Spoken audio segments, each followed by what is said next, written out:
Halo teman-teman, welcome back di channel YouTube. Kembali lagi bersama aku Kiflo. Oke teman-teman, terima kasih buat kalian yang udah klik video ini dan terima kasih juga buat kalian yang udah pantengin cerita ini.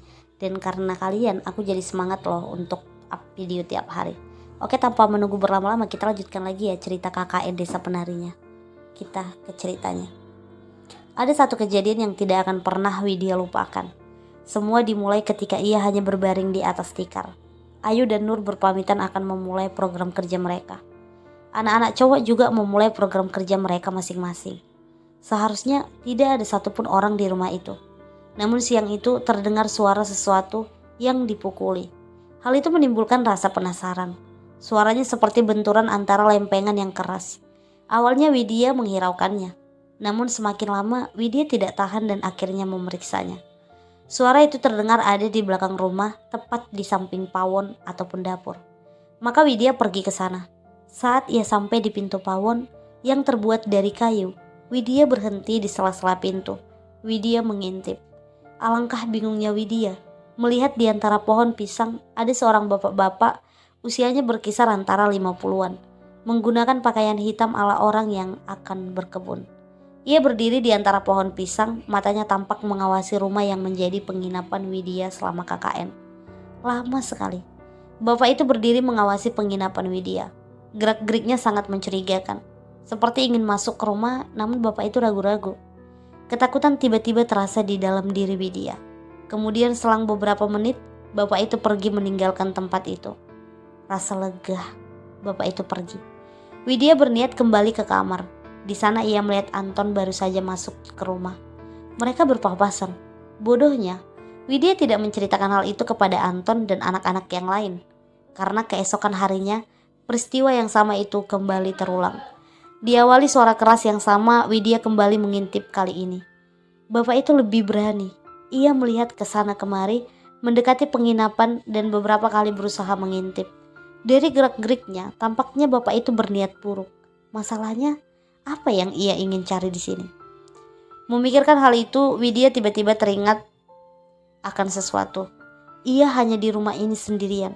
Seorang wanita sendirian di dalam rumah dan seorang pria asing mendekati rumah itu. Apalagi kalau bukan niat jahat. Sesaat ketika si bapak sudah berdiri di depan pintu pawon, suara itu mengejutkannya. Suara keras itu rupanya dari batu di belakang pawon. Keras sekali, sampai membuat si bapak lari tunggang langgang. Widya menyaksikan sendiri ada yang melempar batu cukup besar, tepat di watu hitam atau batu kali yang terdapat di belakang rumah. Sehingga si bapak panik dan pergi. Widya pun ikut pergi. Widya melaporkannya pada Pak Prabu yang ikut kaget mendengarkannya. Dicarilah si bapak itu dan ketemu. Rupanya dia adalah warga desa sana. Ketika ditanya apa yang dia lakukan di rumah anak-anak KKN, bapak itu mengatakan sesuatu yang entah benar atau tidak bila ia melihat wanita. Wanita yang dilihat si bapak ini mengenakan pakaian seperti dayang atau penari dan ia masuk ke rumah ini. Namun karena beliau takut disangka melakukan hal-hal tidak baik, ia memeriksanya diam-diam. Tapi di hari di mana ia lari tunggang langgang, ia melihat sesuatu di pawon rumah. Ia melihat wanita itu di dalam pawon rumah, ia sedang menari dengan anggun. Sesaat sebelum ia melihat wajahnya, si bapak kaget setengah mati karena di balik sirat wajah wanita yang disangka terlihat jelita itu, rupanya polos, rata, tak ada bentuk. Apa yang diucapkan si bapak memang tidak dapat dipercaya. Namun Pak Prabu tidak punya bukti lebih jauh. Maka Pak Prabu hanya menegur agar tidak melakukan hal itu lagi. Si bapak pun pergi. Namun Pak Prabu mengatakan hal lain yang membuat Widya bergidik ngeri. Ada yang mencoba memberi pesan sama kamu, Mbak. Siapa, Pak? Kakek-kakek penjaga batu kali. Setelah kejadian itu, Widya diminta ke rumah Pak Prabu bilang masih sakit. Namun ada kejadian lagi yang Widya alami. Kali ini melibatkan Nur. Dan alasan kenapa rentetan semua terjadi berhubungan satu sama lain. Waktu itu siang hari, Widya sedang mengerjakan program kerjanya yang sudah tertunda beberapa hari. Wahyu mendekati Widya. Ia menawarkan kesempatan untuk keluar desa Sementara karena harus membeli perlengkapan untuk progres kerjanya yang harus dibeli di kota. Ikut nggak? Jauh nggak? 2 jam, kata Wahyu. Aku sudah izin Pak Prabu, boleh pinjam motornya. Ya sudah, ikut. Wahyu melihat jam di tangannya pukul 11 lewat. Ia harus cepat menyelesaikan urusannya di kota. Karena sesaat sebelum meminta izin, Pak Prabu sudah mewanti-wanti untuk sudah kembali sebelum hari petang. Saat Wahyu menanyakan kenapa harus seperti itu. Toh ada jalan setapak yang gampang ditelusuri untuk masuk ke hutan ini. Dengan wajah tidak tertebak, Pak Prabu mengatakan, "Tidak ada yang pernah tahu apa yang tinggal di dalam hutan, nak." Mereka berangkat menembus jalan setapak, lalu sampai di jalan raya besar, menyusuri jauh, sangat jauh, sampai akhirnya mereka tiba di kota B. Di sana mereka berhenti di sebuah pasar. Wahyu dan Widya mulai mencari segala keperluan mereka. Kurang lebih setelah 2 jam, kesana kemari, dan setelah mendapatkannya, mereka langsung cepat kembali. Wahyu berhenti di pom bensin. Ia harus mengembalikan motornya dalam keadaan bensin full. Etika ketika meminjam barang orang lain. Jam sudah menunjukkan pukul 4. Sudah terlalu sore. Sejenak ia melihat Widya dari jauh. Ia berhenti tepat di samping penjual cilok. Ketika Wahyu sampai di sana, ia membeli beberapa cilok untuk Widya dan dirinya sendiri. Saat itulah si penjual cilok melihatnya seperti ingin menyampaikan sesuatu. "Masnya pendatang?" kata orang asing itu. "Tidak, Pak, saya hanya KKN di sini." "Tetap saja, orang luar kan?" kata si penjual, masih melihat Widya dan Wahyu bergantian. "Nek oleh takon, masnya sama mbaknya KKN di mana?" Wahyu menceritakan semuanya, termasuk tempat KKN-nya. Saat itu juga terlihat jelas sekali perubahan wajah si penjual.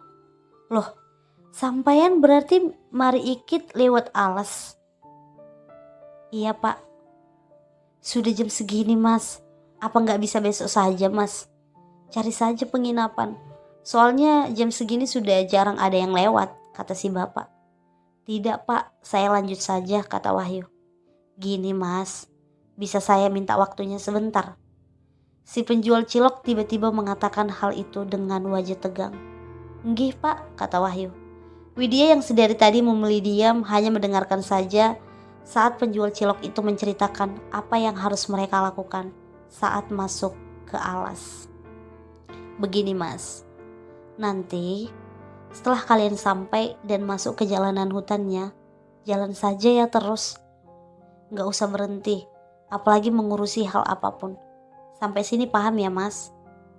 Jangan lupa doanya yang banyak. Yang paling penting, jika kalian dengar suara tanpa wujud, tetap lanjut saja. Jika sampai kalian dibikin celaka, lalu kalian masih bisa melanjutkan, lanjutkan saja. Jangan pernah berhenti di sana. Yang penting tidak usah dipedulikan. Kalian percaya saja. Doanya juga diutamakan." Widya tidak pernah mendengar ada orang yang sampai bercerita dengan mimik wajah yang tegang.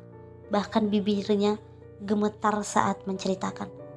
"Saya doakan kalian selamat sampai tujuan."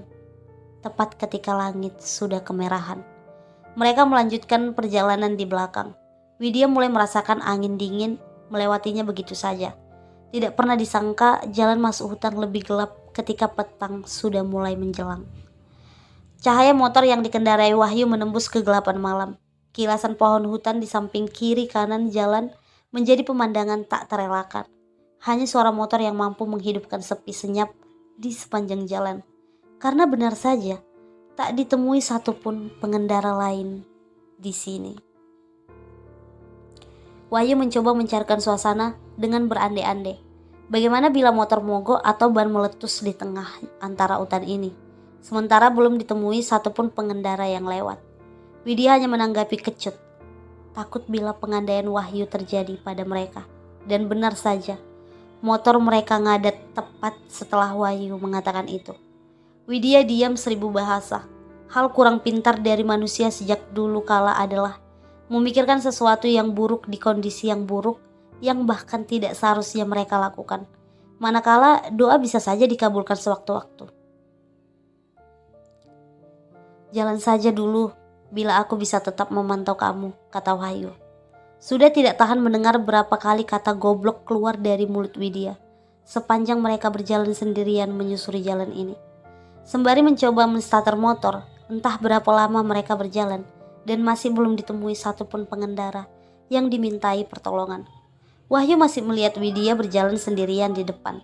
Tak sekalipun wajahnya menengok Wahyu, seolah Wahyu sudah melakukan kesalahan paling fatal yang pernah Wahyu buat. Sampai langkah kakinya berhenti. Widya menghentikan langkah kakinya. Wahyu yang melihat itu tiba-tiba merasa ada sesuatu yang salah. Pasti. Oke teman-teman, mungkin sampai ini dulu ceritanya. Akan kita lanjutkan besok. Terima kasih buat kalian yang telah mendengarkan. Jangan lupa like, komen, dan subscribe.